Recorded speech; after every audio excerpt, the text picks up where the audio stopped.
kok kita gini-gini aja nih? Iya. Apakah kita mau berubah? Apakah kita berani salah? Bagaimana kita memenangkan suatu market kan ketika kita ada di marketnya? Kok merah gitu ya. Iya. Ketika saya mau jual, saya dipanggil meeting. Kita nggak pernah bisa timing the market Yes. anyway. Ternyata hanya butuh segini nih sebulan. Ya dari 2005 ketika mulai, anak-anak saya bisa sekolah salah satunya karena itu. Saya bukan menyisihkan sisanya, tapi saya menyisihkan ketika saya dapat sesuatu. Prinsip saya satu, protect capitals.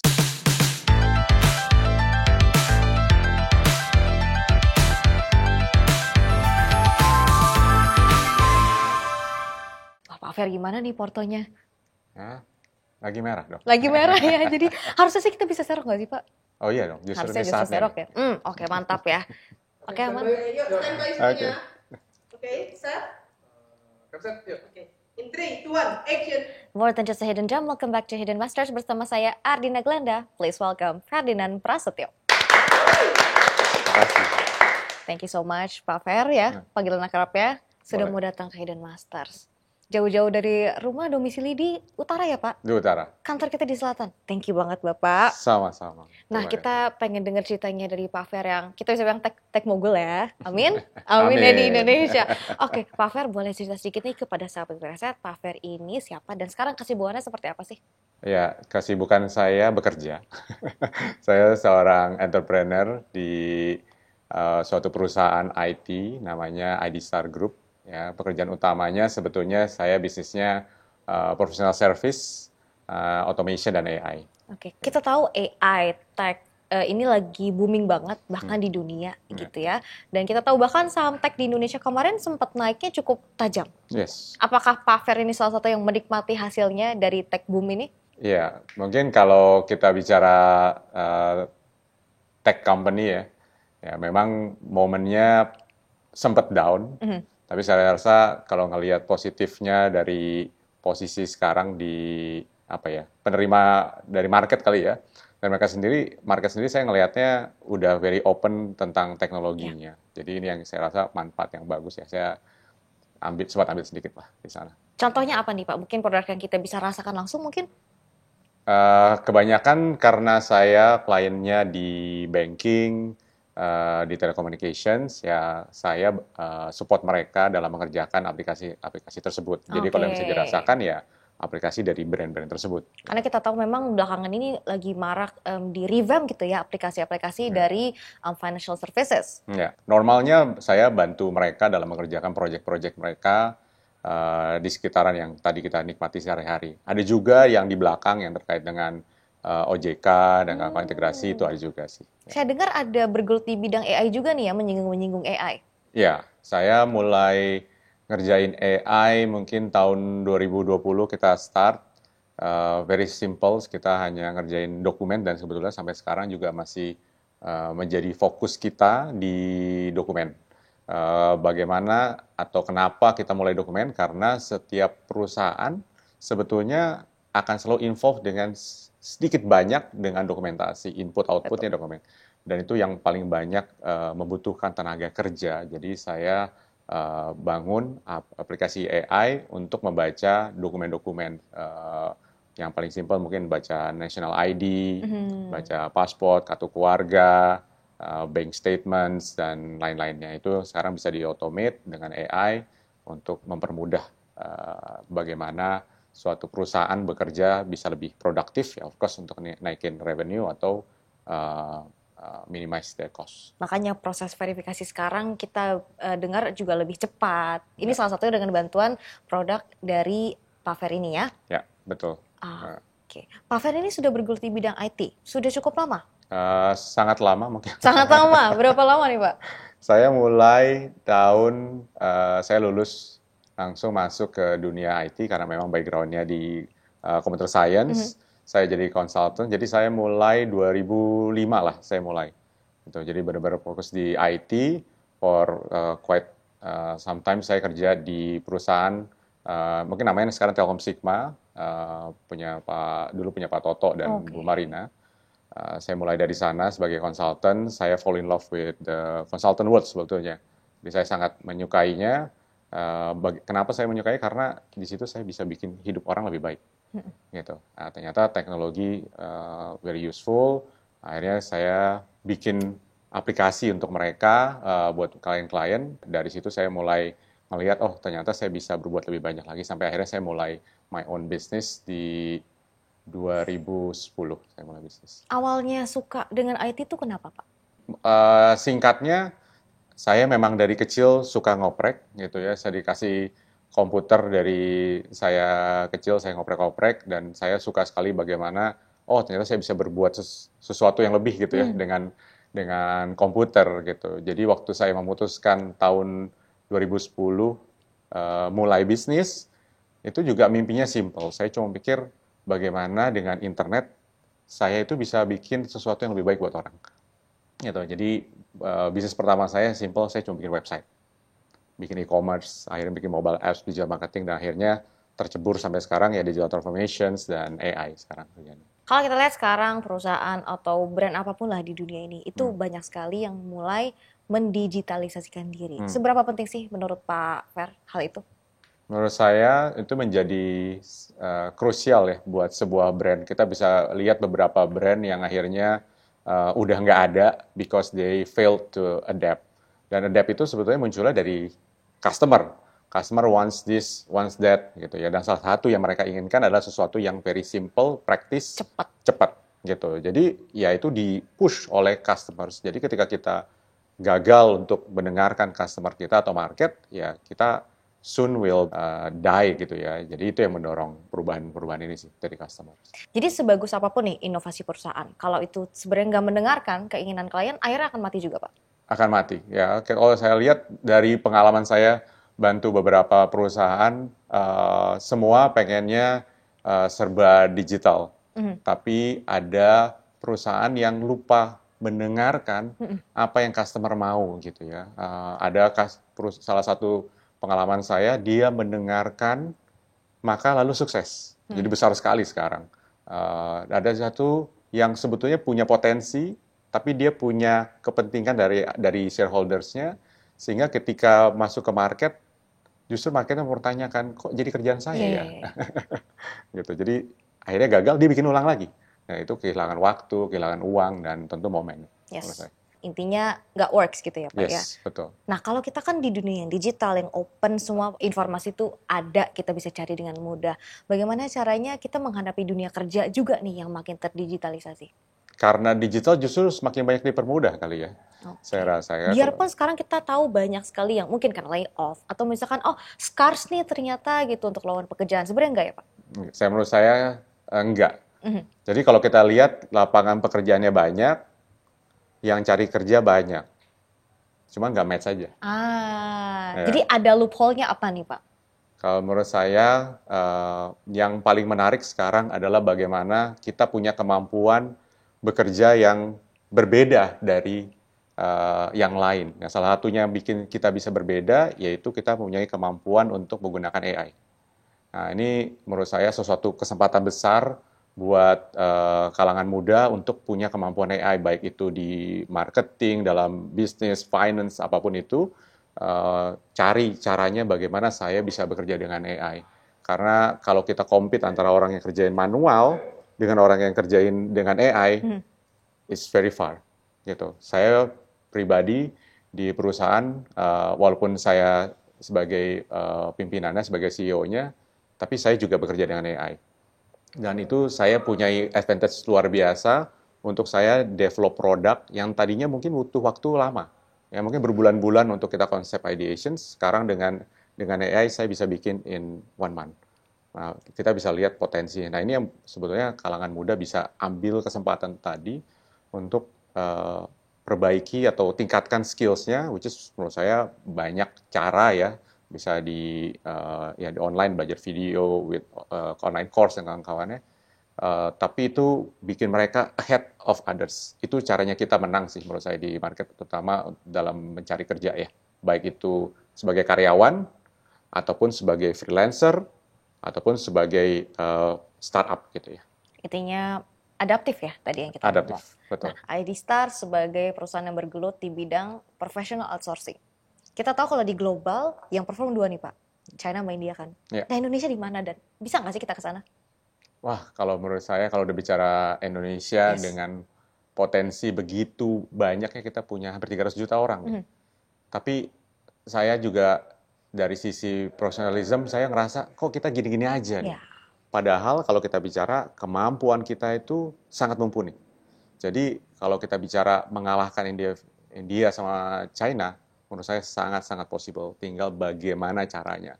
Apakah kita mau berubah? Apakah kita mau berani untuk keluar? Ya, membedakan kita dengan mereka adalah mereka berani.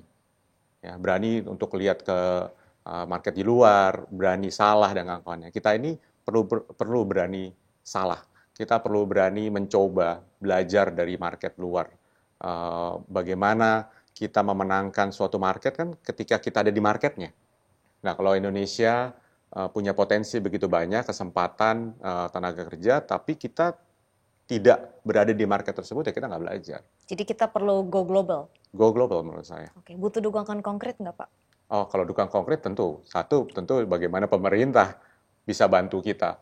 Karena kalau kita bicara dari swasta sendiri, saya secara pribadi gitu ya, perusahaannya kita mampu bangun, teknologinya ada, tenaga kerjanya ada, ya orang-orang yang bisa berpikirnya sudah ada, tetapi kalau kita bicara keluar ke overseas itu nggak gampang ya, kalau nggak ada dukungan gitu. Sedangkan kita bicara pertumbuhan global, kita bicara digital transformations, itu semua negara itu mengalami perubahan transformasi ya karena AI dan kawan-kawan semua dipush untuk masuk ke digital. Bagaimana semua dimudahkan dan kawan-kawannya. Jadi potensinya sangat besar dan semua butuh pekerja. Kalau kita bicara US, Eropa, Australia yang paling dekat, Singapura, ini semua punya kebutuhan transformasi yang tinggi. Tapi yang kurang adalah pekerjanya. Kita malah berlimpah. Malah berlimpah. Yang paling dekat Jepang, Korea, itu udah kekurangan tenaga kerja. Kita ini punya banyak, tinggal bagaimana beranikah kita membawa perusahaan kita keluar. Nah, kalau sudah berani, apakah pemerintah boleh mensupport kita untuk bisa sukses di luar? Itu bakal menjadi kuncinya menurut saya. Ngomong-ngomong soal transformasi digital. Dunia yang kita geluti tentunya investasi atau financial juga tidak terlepas dari itu ya Pak ya. Yeah. Nah, menurut Pak Fer sendiri bagaimana sih perkembangan teknologi juga mempengaruhi mungkin iklim investasi di Indonesia? Ya kalau menurut saya jadi semua dipermudah ya. Yang tadinya aksesnya, kalau zaman dulu saya mulai berinvestasi kan semuanya manual ya. Pakai paperwork. Pakai paper, saya isiin satu-satu, saya mesti datengin. Very difficult lah.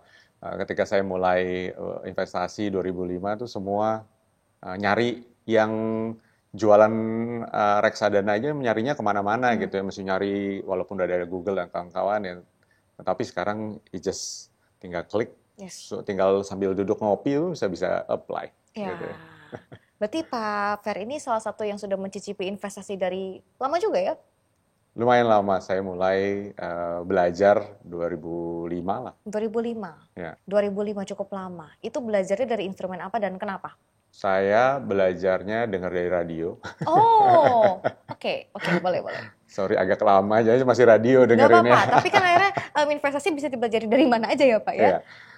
Radio, ikut workshop, baca, sampai saya cari sendiri, baca tentang yang pertama yang paling gampang waktu itu memang buat saya yang bekerja, ya reksadana. Waktu itu saya pernah mulai saham, dulu saya waktu saham mesti telepon dulu loh kalau mau jual. Jadi itu pengalaman buruk buat saya karena ketika saya mau jual saya dipanggil meeting.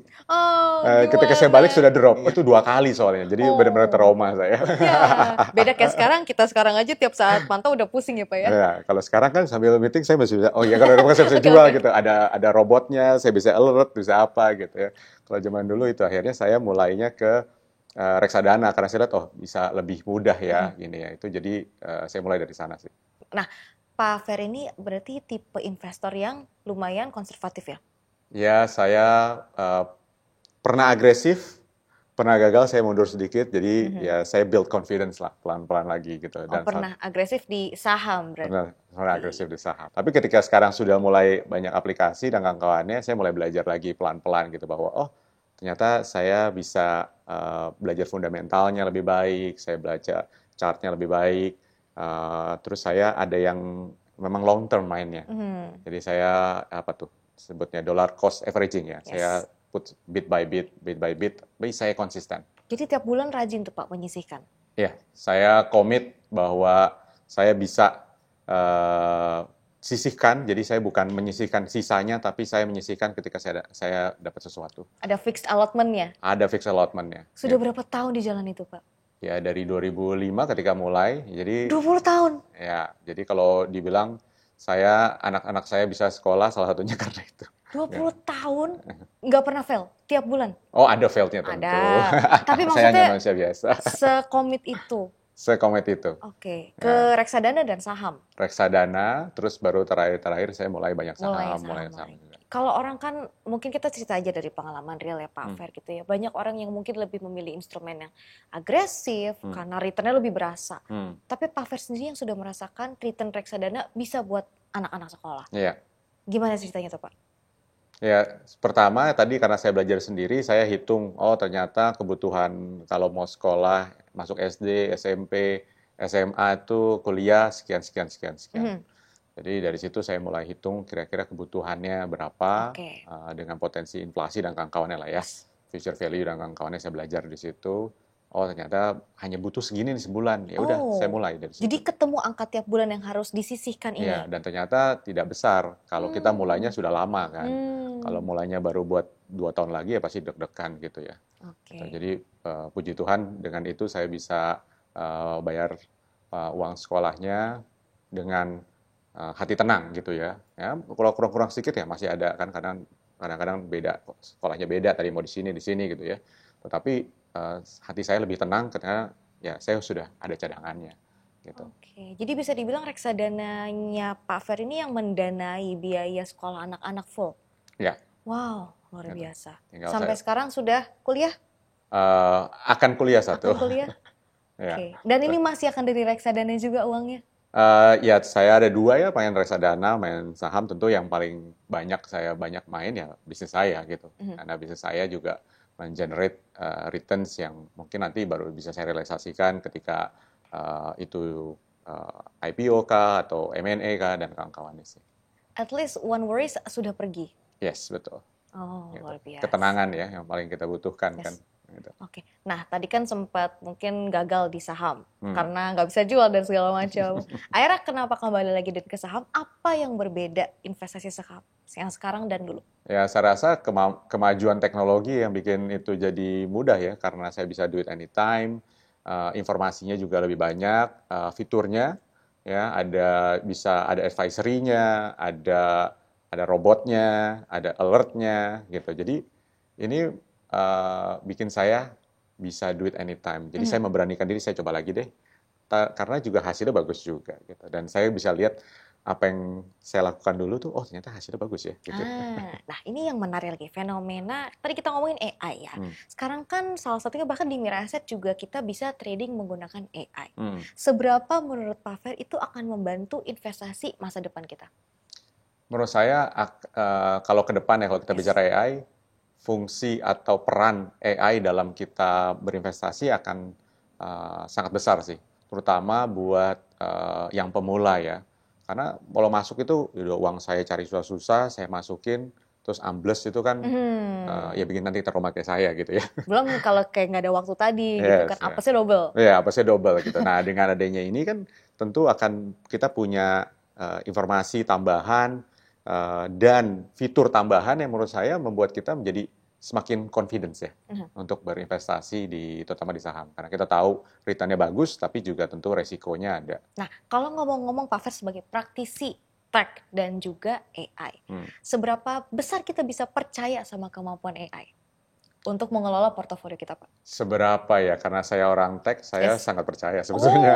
Oh, coba mungkin dijelaskan nih kepada sahabat Beresa yang masih skeptis mungkin Pak dengan fitur ini. Ya, mungkin balik ya, karena saya sering oprek dan kawan-kawannya, saya ngelihat cara kerjanya AI dalam memberikan insight atau suatu informasi yang lebih lebar dan juga lebih dalam.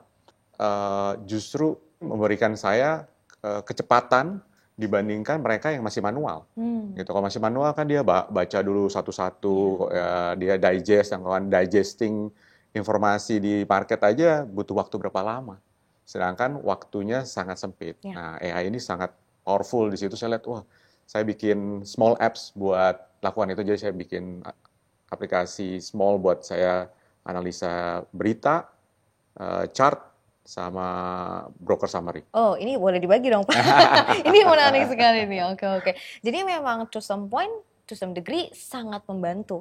Sangat membantu, menurut saya. Jadi kalau kita bicara dari kemampuan AI gitu ya, kayak misalkan di Mirai Asset, dengan adanya AI-nya ini kan tap in ke market data, gitu ya. Kemudian ada knowledge-nya Mirai Asset sendiri. Yes.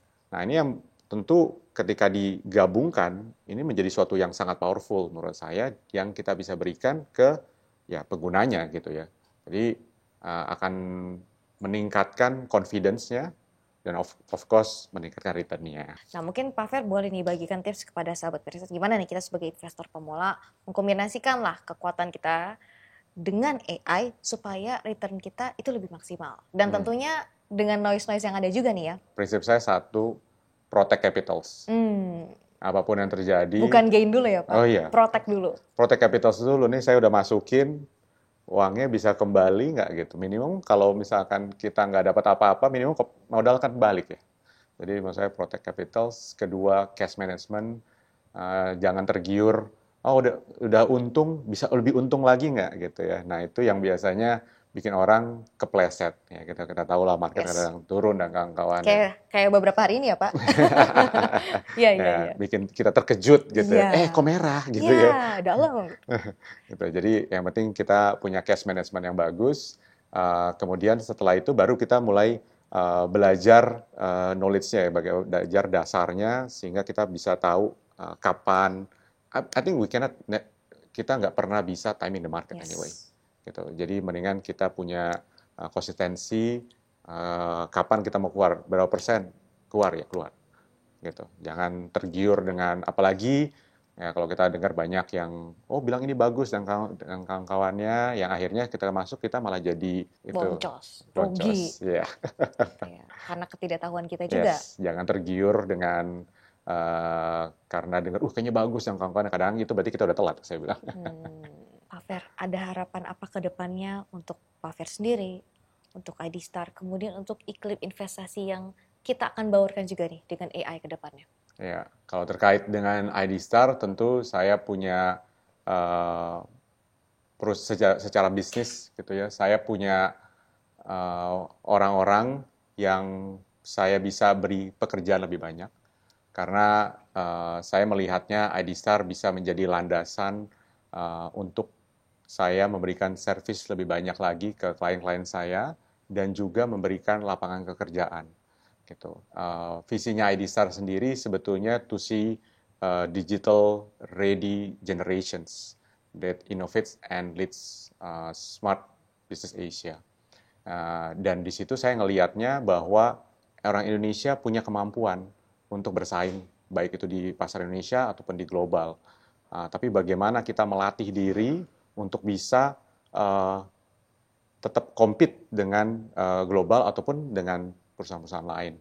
Nah, bagaimana kalangan muda itu bisa membangkitkan skills mereka, meningkatkan skills mereka dengan yang ada di internet dan kawan-kawannya, dan gunakan seperti IDStar atau yang lainnya untuk bisa mendapatkan pekerjaan yang lebih baik, majuin Indonesia. Dan of course dengan itu baru iklim investasi itu bisa menjadi sesuatu yang indah gitu ya. Karena menurut saya peran pemerintah sebagaimanapun juga, kalau orang-orang di dalamnya hanya bisa bersungut-sungut, hanya bisa marah-marah, ya nggak bakal terjadi apa-apa. Bagaimana Indonesia mempunyai positive mindset bahwa kita sebagai salah satu negara hebat di dunia bisa jadi pemain hebat jika warganya atau penduduknya memang punya kemampuan untuk berbuat lebih besar lagi untuk negaranya. Itu menurut saya. Jadi IDStar just one of the gerakan yang kita jalani untuk mencapai buat Indonesia jadi hebat sih. Kalau personal goals, Pak Fer, ada yang masih ingin dicapai ke depannya? Personal goals ya tentu masih ada. Ya saya pengen lihat IDStar menjadi perusahaan yang hebat, bisa menjadi platform buat anak-anak muda bekerja dan kawan-kawannya kalau secara bisnis. Kalau secara pribadi, saya ngelihatnya bagaimana saya sebagai Ferdinand, saya bisa memberikan dampak buat orang lebih banyak lagi, karena kalau kita lihat di bagian-bagian timur dan kawan-kawannya itu masih banyak sekali yang saya bisa kerjakan. Gitu, bagaimana saya secara pribadi bisa berkontribusi di sana. Gitu. Jadi itu goals yang menurut saya goals panjang yang saya akan jalani untuk melihat bagaimana saya yang sudah diberikan kesempatan baik secara platform, secara uang, bisnis dan kawan-kawannya bisa memberikan dampak kesejahteraan buat orang-orang lebih banyak lagi sih. Oke, kalau saya tanya arti mapan untuk seorang Pak Ferdinand apa? Mapan itu menurut saya kemampuan memilih ya. Ya, kalau saya sebut saya mapan karena saya punya kemampuan memilih makan apa yang saya mau, minum apa yang saya mau. Ya, berarti saya punya kemampuan finansial, saya punya kemampuan waktu. Ya, itu memberikan saya yang tadi saya sebut mapan. Oke, itu mapan. Kalau sukses? Sukses, balik lagi kalau menurut saya, ketika saya bisa memberikan apa yang saya bisa, apa yang saya dipercayai untuk membuat orang lain di sekitar saya lebih sejahtera. Oke, nice one. Pak Fer, sebelum kita selesai, kita ice breaking dulu, ada mini game. Oke, gampang banget, gamesnya cuman this or that. Jadi pilih satu ya. Oke. Yang pertama, pilih hiking atau jogging? Hiking. Oke. Dengerin musik atau podcast? Musik. Saham atau reksadana? Saham. Oke. Obligasi atau deposito? Obligasi. Oke, one more. Growth atau value, Pak? Value. Pak, thank you so much. Thank you, for your sama-sama. time, dan terima kasih juga untuk kata-katanya. terima Untuk kasih. Sahabat Firasat. Sahabat Firasat, itu dia tadi perbincangan kita bersama dengan Pak Ferdinand Prasetyo. Kalau kamu suka sama episode ini, jangan lupa ya, like, comment, share, dan tentunya subscribe ke YouTube channel kita. The world is changing, so let's aim higher and bigger. Kita jumpa lagi di episode berikutnya. Bye! Definisi mapan itu berbeda untuk setiap orang. Ada mereka yang ingin terlihat mapan, dan memang mereka yang peduli masa depan. Aplikasi M-Stock hadir untuk mereka yang ingin jadi mapan. Perkuat kendali keuangan dengan produk investasi yang beragam. Dan pantau semua pergerakan dari satu aplikasi, baik bagi pemula maupun pemain lama. Saatnya jadi mapan bersama M-Stock dari Mirai Asset. Download aplikasinya sekarang.